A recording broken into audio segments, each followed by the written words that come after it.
Hello guys, welcome to my channel. আমি পুতুল।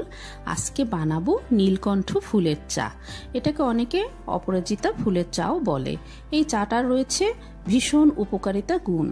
তো আপনারা অবশ্যই এই চাটা একবার ট্রাই করবেন। যারা আমার চ্যানেলটিকে এখনও সাবস্ক্রাইব করেননি তারা এখনই সাবস্ক্রাইব করেন এবং পাশে থাকা বেল আইকনে প্রেস করেন, যাতে আমার দেওয়া সকল রেসিপিগুলো সবচেয়ে প্রথমে আপনার কাছে গিয়ে পৌঁছায়। তো বন্ধুরা, চলুন আমরা তৈরি করে ফেলি নীলকণ্ঠ ফুলের চা। এর জন্য আমি নীলকণ্ঠ ফুলগুলোকে গাছ থেকে তুলে নিলাম। আপনারা ফুলগুলোকে সংগ্রহ করে নেবেন। এই যে এখানে আমি 11টা ফুল সংগ্রহ করেছি।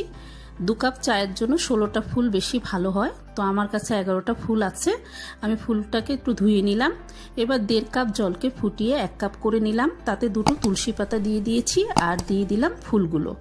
আপনারা চাইলে তুলসী পাতাটা নাও দিতে পারেন, এটা আমি সুগন্ধের জন্য দিয়েছি। আপনারা এখানে এলাচটাও ব্যবহার করতে পারেন।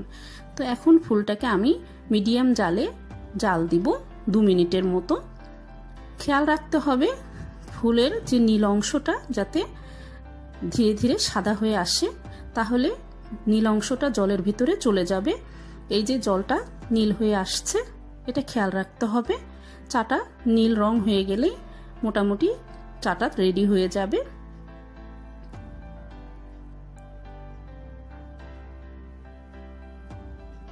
এই যে চাটা নীল হয়ে আসছে, নীলকণ্ঠ ফুলের চা।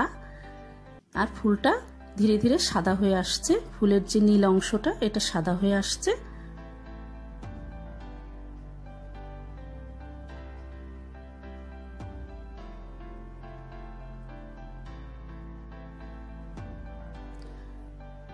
ফুলটা দিয়ে বেশি সময় জাল দেওয়া যাবে না। আমার চাটা রেডি, আমি চুলাটা লিভিয়ে দিলাম। এবার ফুলগুলোকে তুলে নেব। আপনারা চাইলে ছেঁকনি দিয়ে ছেঁকে নিতে পারেন।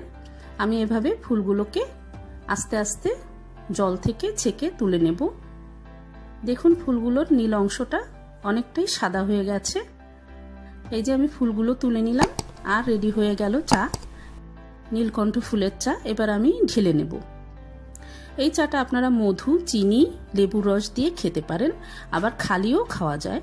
এটার ভীষণ উপকারিতা গুণ রয়েছে। আশা করি রেসিপিটি আপনাদের ভালো লেগেছে। রেসিপিটি ভালো লাগলে অবশ্যই একটি লাইক, কমেন্ট, শেয়ার করবেন। আর ভিডিওটা দেখার জন্য সবাইকে অনেক ধন্যবাদ।